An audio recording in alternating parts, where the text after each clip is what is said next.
Megastar చిరంజీవిని కలిశారు టాలీవుడ్ నిర్మాతలు. సినీ కార్మికుల బంద్పై చర్చించనున్నారు. వేతనాల పెంపు వివాదం, ప్రొడ్యూసర్స్ గిల్డ్ తీసుకున్న నిర్ణయాలను వివరించనున్నారు నిర్మాతలు. చర్చల కోసం చిరంజీవి నివాసానికి వెళ్లారు నిర్మాతలు సురేష్ బాబు, అల్లు అరవింద్, సుప్రియ, మైత్రి రవి, దామోదర్ ప్రసాద్.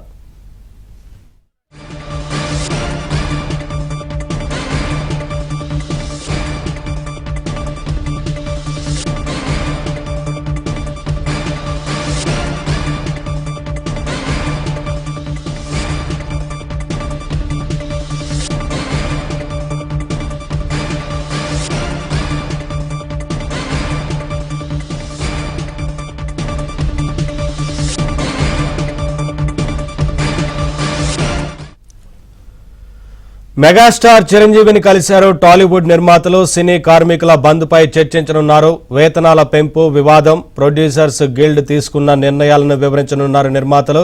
చర్చల కోసం చిరంజీవి నివాసానికి వెళ్లారు నిర్మాతలు సురేష్ బాబు, అల్లు అరవింద్, సుప్రియ, మైత్రి రవి, దామోదర్ ప్రసాద్.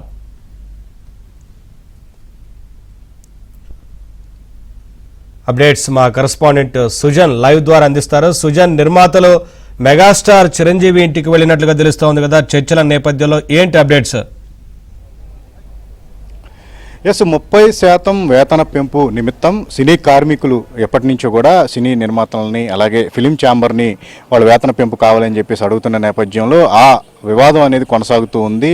అంత ఇవ్వలేము అని చెప్పేసి నిర్మాతలు కానీ ఫిలిం ఛాంబర్ కానీ వాళ్ళతో చర్చలు జరుపుతూ వచ్చారు గత కొన్ని నెలలుగా కూడా. అయితే నిన్నటి నుంచి కూడా 30% వేతన పెంపు ఇస్తేనే తాము చిత్రీకరణలు చేస్తాము, లేని వారికి తాము చిత్రీకరణలకు వెళ్ళము అని చెప్పేసి సినీ కార్మికులు ప్రకటించడం, దీని మీద ఫిలిం ఛాంబరు అలాగే నిర్మాతల మండలి ఒక డెసిషన్ తీసుకోవడం జరిగింది. ఎవరితో వర్క్ చేయించుకోవాలనే విషయాన్ని తాము డిసైడ్ చేస్తాము, ఇక నుంచి తమకు నచ్చిన వారితోనే ఈ రకమైన వర్క్ అనేది చేయించుకుంటాము, స్కిల్డ్ వర్కర్స్ ఎవరైతే ఉంటారో వాళ్ళని పరిగణలోకి తీసుకుంటాం అనే విషయాన్ని ఫిలిం ఛాంబర్ అధికారికంగా ప్రకటించింది. అయితే దీని మీద ఈరోజు సినీ కార్మికులు మండిపట్టడం జరిగింది. స్కిల్డ్ వర్కర్స్ లేకపోతే అంతర్జాతీయ జాతీయ స్థాయి తెలుగు సినిమాలను మనం నిర్మించగలమా?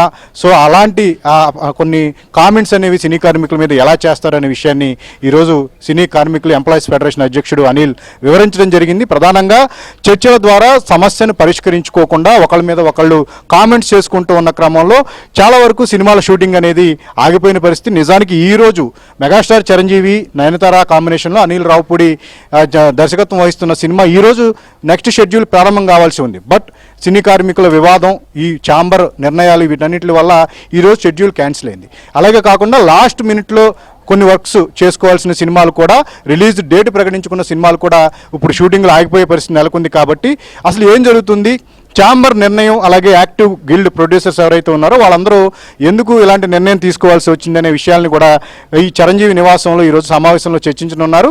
నిజానికి చిరంజీవి షూటింగ్ కూడా క్యాన్సిల్ అయింది కాబట్టి దీన్ని ఎలా సాల్వ్ చేయాలనే విషయం మీద కూడా నిర్మాతలు అలాగే చిరంజీవి కలిసి దీన్ని ఎలా ముందుకు తీసుకెళ్తే బాగుంటుందనే విషయాన్ని కూడా వాళ్ళందరూ కూడా చర్చించనున్నారు. అయితే ఇక్కడ మనకు తెలుస్తున్న విషయం ఏంటంటే కనుక 30% ఇవ్వలేము, కొంత మేర మీరు తగ్గించుకుంటే కనుక ఈ వేతన పెంపు అనేది ఇచ్చేందుకు సిద్ధమే అన్నట్టుగా కూడా నిర్మాతల హింట్ ఇచ్చినట్టుగా తెలుస్తుంది.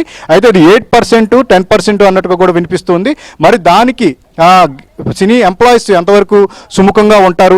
నిజానికి కొద్దిసేపటి క్రితం లేబర్ కమిషన్ కలిసినప్పుడు కూడా మీరు కూర్చుని సాల్వ్ చేసుకోండి, ఎంతో కొంత ఈ పర్సంటేజ్ విధానాన్ని తగ్గొట్టుకుంటే ఇష్యూ సాల్వ్ అవుతుంది కదా. నిదానంగా 5%, 10%, 15% ప్రతి ఏడాది ఇలా పెంచుకుంటే కనుక నిర్మాతలకి బడ్డెన్ ఉండదు. కాబట్టి ఆ రకంగా మీరు ఆలోచించండి అనే ఒక సలహాను కూడా ఎంప్లాయీస్కి ఇవ్వడం జరిగింది. బట్ ఎంప్లాయీస్ దీన్ని ఎంతవరకు తీసుకుంటారు, నిర్మాతలతో కలిసి చర్చిస్తారా అనే విషయాన్ని మాత్రం మనం వేచి చూడాల్సి ఉంది. బట్ కూర్చుని సాల్వ్ చేసుకుంటే అయిపోతుంది అని చెప్పేసి ఇరుపక్షాలు కూడా మాట్లాడుకుంటున్నాయి. బట్ ఒకరిపై ఒకరు కామెంట్స్ చేసుకోవడం వల్ల ఈరోజు ఇప్పటి వరకు కూడా నిన్నటి నుంచి ఈ రోజు వరకు కూడా ఈ వివాదం అనేది ఇంకా కొనసాగుతుంది.